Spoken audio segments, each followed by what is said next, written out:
Hello everyone, welcome back to this channel. In today's video, I am going to explain how to bind SharePoint list choice column values into a drop-down control in SPFx web portal. Now let's get into the actual video. So here you can see I have a SharePoint list named expense reimbursement, which is having the choice columns like department, expense type, currency, and status. Now, when I open this department, you can see I have defined some of the department names.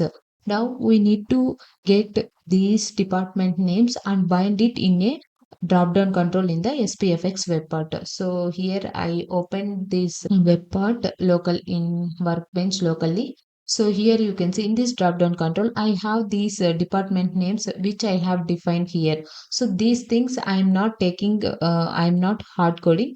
Instead, I am directly fetching and binding into this drop down control.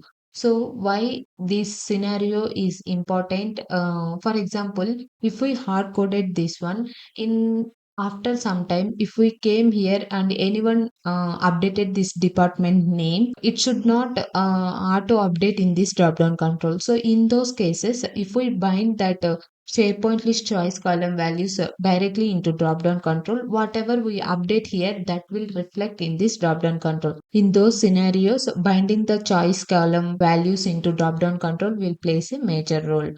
For show you this one, let me add one more thing. So here I will add, even though it is there, I just added for testing purpose. Now information technology, one more it is there. Let me save this one.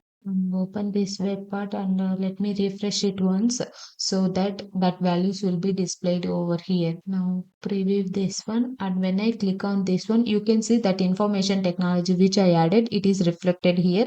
I didn't hard coded anything. So this way we can dynamically get the choice values from SharePoint list into a drop-down control. Now let's see how to achieve this one. So here I am using SPHttpClient to retrieve the choice values into drop-down control. Here I already created the solution. So let me explain quickly. In this we can able to see there is a props.ts file is there. So here you can see I imported this SPHttp client from this at the rate Microsoft slash SP hyphen HTTP library. So what this SPHttp client will do, it is like a REST API. So we can with this client we can interact with the SharePoint and we can retrieve the site address and list address anything. So in our requirement we need to retrieve the choice column values. So after imported I created one property, the name is SPHttp client, and I assigned this SPHttp client class.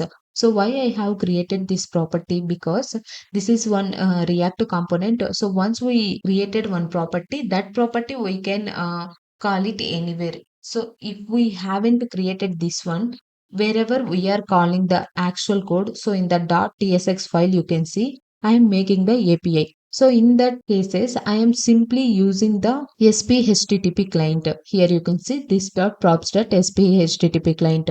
If we haven't defined this property over here, we need to import this one whenever we are calling. So in each time we need to call this instance. So for that reason only I created this property. So after creating this property, this .tsx file needs to use this client, right?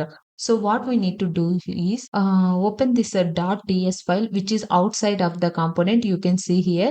So in this .ts file there is a render method. So in this render method we are defining the actual values to the properties. So within this component you can see there are some other properties. These are the by default one. Description is dark theme, user display name, and all these things. So those are by defaultly they have mentioned. Now, site URL and SPHttp client, these two are the properties which I have defined in that props.ts file.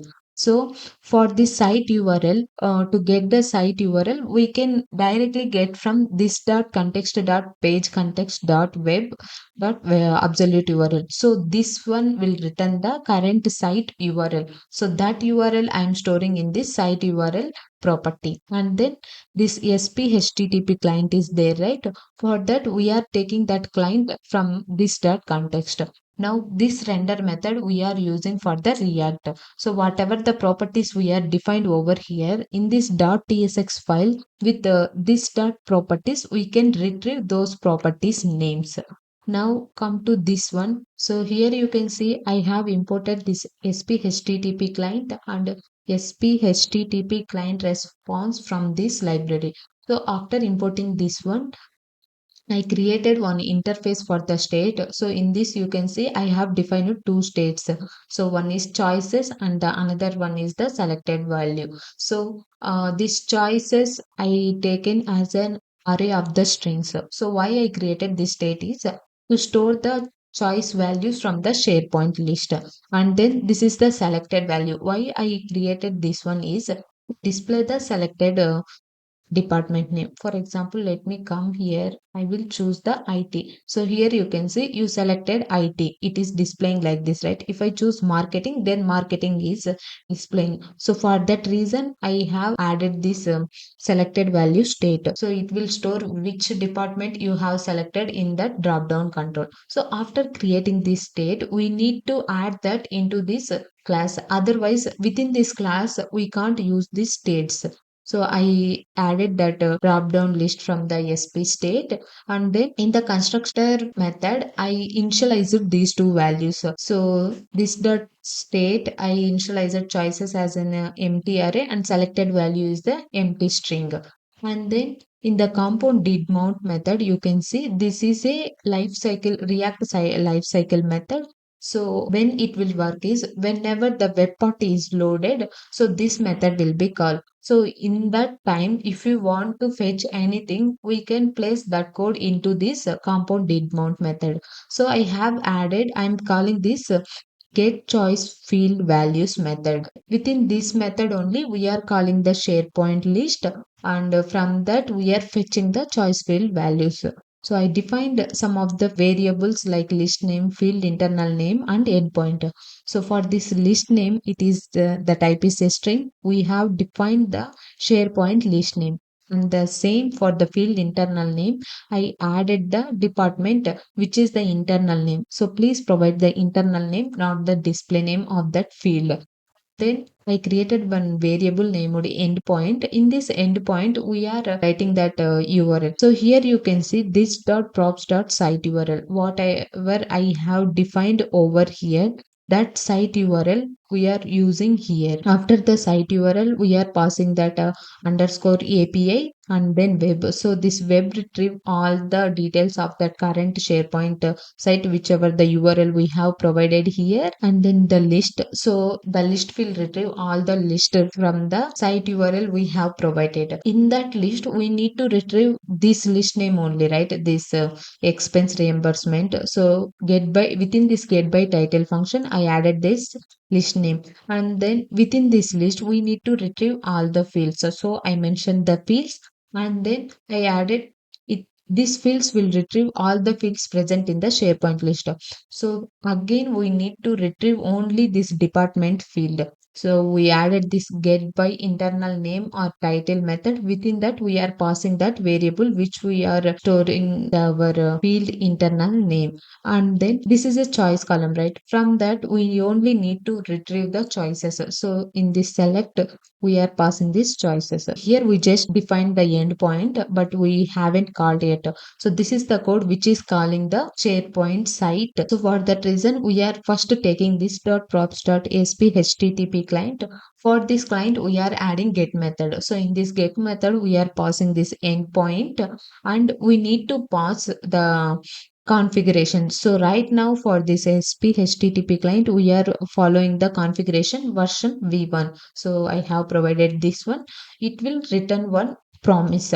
So from that promise, either it will give the response as a output or the error. So to retrieve that output, I am using the dot then method. Within that, we are taking the response. The response will be in the form of SPHttp, and then once we retrieve, we are converting that into JSON. So from that JSON, again we are using this then method, and within that we are taking the data. So the data type will be any. So the data will contain what are the choice values present in that department. Then we have added one if condition. If the data is already, if it is present, then we are updating the choices state with that choices we have retrieved from the SharePoint list. So this way we are retrieving and updating these choices. Now this choices state is containing the choice values from the SharePoint list. Let me come to this render method. In this render method, you can see I have added one select control. This is normal HTML control to display the drop down values. Here I'm not using any Fluent UI or a PNP React drop down controls, simple HTML control only. So in this select control, we have these options. So for this option only, we are defining the whatever the values we need to display in drop down, we need to define in this option.